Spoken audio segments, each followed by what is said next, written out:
क्या हाल चाल है आप सभी के। आई होप आप लोग बहुत अच्छे होंगे।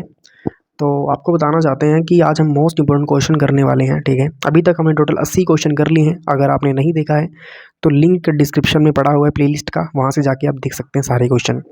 एक सबसे अच्छी और सबसे ज़रूरी बात आपको बताने वाला हूँ, ये क्वेश्चन सिर्फ आरआरबी एनटीपीसी में नहीं पूछे गए हैं। ये क्वेश्चन आपके और भी गवर्नमेंट एग्जाम्स में पूछे जा सके हैं, जैसे कि एसएससी में पूछे गया है। ठीक है, उसके बाद डी ट्रिपल एस में पूछा गया है। ठीक है, ये सारे क्वेश्चंस पूछे गए हैं। तो आपको इनको हल्के में नहीं लेना है, इनकी अच्छे से प्रिपरेशन करनी है और फोकस करना है। ठीक है, अब देखते हैं। अभी हमने टोटल ना 80 क्वेश्चन कर लिए हैं। ठीक है, तो हम चलेंगे 81 में। तो 81वां क्वेश्चन हमसे पूछा गया है, ये 81वां प्रश्न मेरे भाई हमसे पूछा गया है कि चारों वेदों में सबसे पुराना वेद कौन सा है। और आपको एक बात और बता देता हूँ कि जो सा ये 81वां क्वेश्चन है ना, ये 7 बार रिपीटेड है। आपको मैं लिख के बता देता हूँ, ये 7 टाइम्स रिपीटेड है। 7 टाइम्स रिपीट होना कोई छोटी बात नहीं होती, ना ही कोई आम बात है। 7 टाइम्स रिपीटेड है, तो आप इसको समझो बहुत ज़्यादा इंपॉर्टेंट, मोस्ट मोस्ट इंपॉर्टेंट समझो। ठीक है, ये वाला क्वेश्चन। अब इसमें बोला चारों वेदों में से सबसे पुराना वेद कौन सा है। आपके सामने ऑप्शन दिया यजुर्वेद, सामवेद, ऋग्वेद, अथर्ववेद। तो राइट आंसर है ऋग्वेद। आपको याद रखना है। अब इसको आप याद कैसे रखोगे, ट्रिक है मेरे पास। देखो, ऋषि ऋषि क्या होते हैं, बहुत तपस्या करते हैं, बहुत सालों तक तपस्या करते हैं। ठीक है, तो जो बहुत सालों तक तपस्या करते हैं वो क्या होते हैं, सबसे पुराने हो जाते हैं, है ना। सबसे सीनियर हो जाएंगे वो। तो सबसे पुराना वेद कौन सा होगा, ऋग्वेद। र से ऋग, रा से ऋषि, ऐसे आप याद कर सकते हो। अब देखो, ये क्वेश्चन आपके आरआरबी एनटीपीसी स्टेज 1 में पूछा गया। कब आया था, 30 जनवरी 2021 को शिफ्ट 1 में पूछा गया है। क्लियर होगी बात सभी को, कब पूछा गया, 30 जनवरी 2021 को शिफ्ट 1 में। ठीक है, अब चलते हैं आगे क्वेश्चन नंबर 82 की तरफ। क्वेश्चन नंबर 82 में पूछा गया है, निम्न में से किस वेद में संगीत से संबंधित ज्ञान संग्रहित है। संगीत से संबंधित ज्ञान छुपा हुआ है।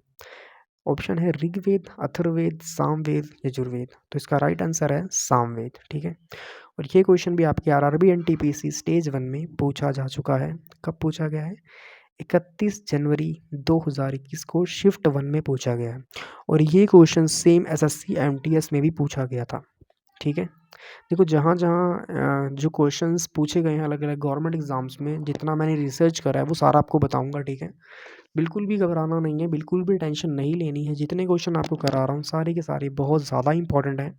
ठीक है ना, तो इनको आपने अच्छे से रिवाइज कर लेना, अच्छे से पढ़ लेना है। ठीक है, आगे देखिए, आगे देखते हैं। क्वेश्चन नंबर 83 में चलते हैं। जो क्वेश्चन हमसे 83 पूछा गया है, भारत में वैदिक काल की अवधि डैश मानी जाती है। ठीक है, 550 से 323 ईस्वी पूर्व। अब ईसा पूर्व का मतलब होता है बीसी, मतलब बिफोर क्राइस्ट, मतलब 550 से पहले या 323 से पहले। समझ रहे हो ना, ये होता है। अब आपके सामने सारे ऑप्शन दिए हुए हैं, मैं ऑप्शन नहीं पढ़ूंगा। अगर ऑप्शन पढ़ूंगा तो फिर बहुत ज़्यादा टाइम हो जाएगा। ठीक है, तो इसका आंसर है 1500 से 600 ईस्वी पूर्व, मतलब 600 साल से पहले 1500 साल तक। ठीक है ना, वैदिक काल की अवधि थी, मतलब वैदिक काल का टाइम पीरियड था। समझ लगी बस अभी को। अब ये क्वेश्चन भी आपके आरआरबी एनटीपीसी में पूछा गया। कब पूछा गया, 22 फरवरी 2021 को शिफ्ट 2 में। क्लियर हो रही है बात सभी को।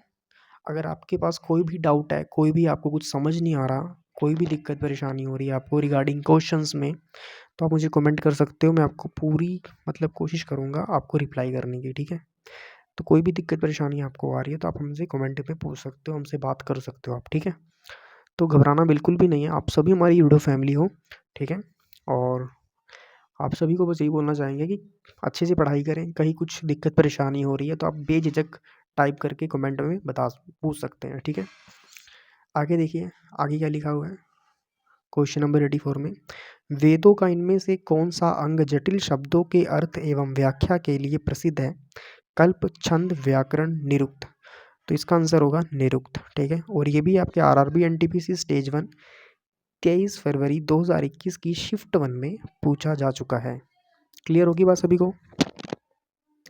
आई होप जितना मैं आपको क्वेश्चन करवा रहा हूँ, जितने क्वेश्चन मैंने करवाए हैं आपको अच्छे से समझ आ रहे होंगे। अगर कोई भी दिक्कत परेशानी होगी, मैं अगेन बोल रहा हूँ, दोबारा फिर से कमेंट कर दीजिएगा, मैं आपको पूरी रिप्लाई करने की पूरी कोशिश करूँगा। ठीक है, देखो एक्चुअली मैं ना रात में वीडियो बना रहा हूँ, आज ना काफ़ी रात हो चुकी है, अराउंड 1 डेढ़ बज रहा है रात के।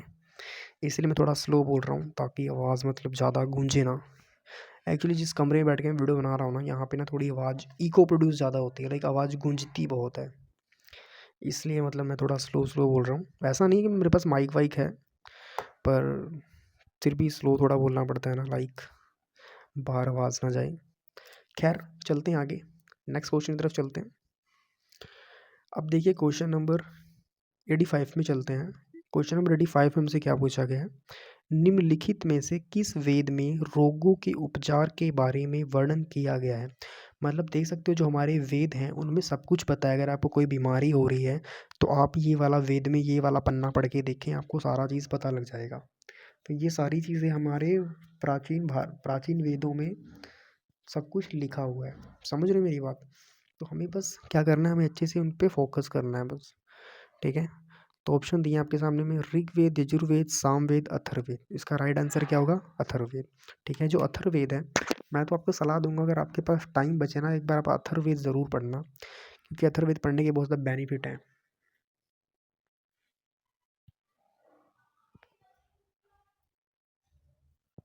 समझ रहे हो मेरी बात? अथर्ववेद पढ़ने के बहुत ज़्यादा बेनिफिट हैं। अगर आप अथर्ववेद पढ़ लोगे तो आप एक टाइप से डॉक्टर भी बन सकते हो। ठीक है, मतलब आयुर्वेदिक वाले, एलोपैथी नहीं, आयुर्वेदिक। तो ये क्वेश्चन भी आपके आरआरबी एनटीपीसी स्टेज 1 में 1/3/2021 को शिफ्ट 2 में पूछा गया है। तो फटाफट हम चलते हैं नेक्स्ट क्वेश्चन की तरफ विदाउट एनी वेस्टिंग टाइम। ठीक है, तो अभी तक हमने टोटल 84 क्वेश्चन कर लिए हैं, 85 पे चलते हैं फटाफट। तो इसमें हमसे पूछा गया है, 85 भी हमने कर ही लिया, 86 में चलते हैं।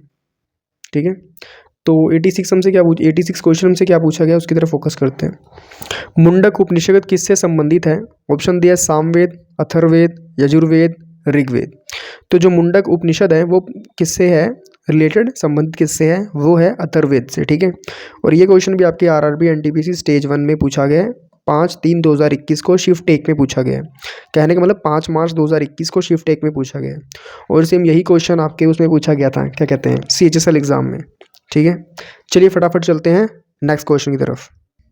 चलिए क्वेश्चन नंबर 87 में पहुंच चुके हैं। क्वेश्चन नंबर 87 हमसे क्या पूछा गया है, इनमें से कौन सा पाषाण युग के 3 प्रमुख कालों के अंतर्गत नहीं आता है? ठीक है, अब देखते हैं पाषाण युग की।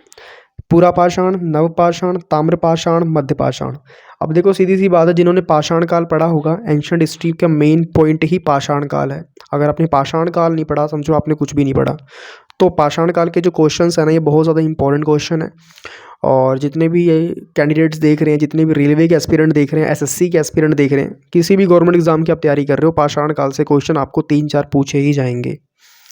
100% श्योरिटी है कि आपको पाषाण काल से क्वेश्चन आएंगे। ठीक है, तो आपको बताना चाहता हूँ 3 तरह के पाषाण काल होते हैं। एक होता है पूरा पाषाण काल, एक होता है नवपाषाण काल, जो अपना भी अभी चल रहा है इसे बोलेंगे नवपाषाण काल, और जिसके पहले वाला था उसे बोलते हैं मध्यपाषाण काल। पर ताम्रपाषाण काल ऐसा कोई पाषाण काल होता ही नहीं है।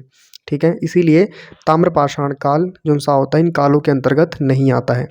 क्लियर होगी बात सभी को, समझ लग रही है? एक सेकंड थोड़ा सा जूम कर लेते हैं ताकि आप लोग को थोड़ी आसानी हो जाए। अब ठीक है, अब ये क्वेश्चन आपके आरआरबी एनटीपीसी स्टेज 1 में पूछा गया था। कब पूछा गया वो भी इसमें लिखा हुआ है, 12/3/2021 में, यानी कि 12 मार्च 2021 को शिफ्ट 1 में पूछा गया। ठीक है, क्वेश्चन नंबर 88 में क्या लिखा है, सत्यमेव जयते उदाहरण भारत के राष्ट्रीय प्रतीक पर देवनागरी लिपि में अंकित है, यह उदाहरण कहाँ से लिया गया है? मुंडक उपनिषद से लिया गया है, अध्यात्म उपनिषद से लिया गया, या कथा उपनिषद से लिया गया, या मंत्रिका उपनिषद से लिया गया? अब मेरी बात समझो, ये चारों उपनिषद के नाम हैं और आपको इन चारों उपनिषद के नाम याद रखनी है। ठीक है, मगर आपको ये याद रखना है कि जो सत्यमेव जयते है वो मुंडक उपनिषद से लिया गया है।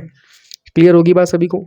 देखो ये जो सारे उपनिषद है ना, इनको आपको पढ़ना पड़ेगा आगे चल के। आगे जो हम क्लासेस लगाएंगे उनमें हम उपनिषद के बारे में पढ़ेंगे। ठीक है, अभी देखो आरआरबी एनटीपीसी स्टेज 1 में 13/3/2021 यानी कि 13 मार्च 2021 को शिफ्ट 1 में ये पूछे गए हैं।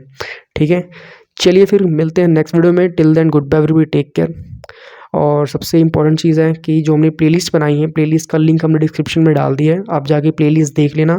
उसमें आपको 88 की 88 मोस्ट इंपॉर्टेंट क्वेश्चंस मिल जाएंगे विद प्रूफ के साथ कि कौन सा क्वेश्चन कब पूछा गया था, कौन सी शिफ्ट में आया था, ये सारी चीज़ें। चलिए मिलते हैं नेक्स्ट वीडियो में। Till then good bye everybody, take care. जय श्री राम, जय बजरंगबली।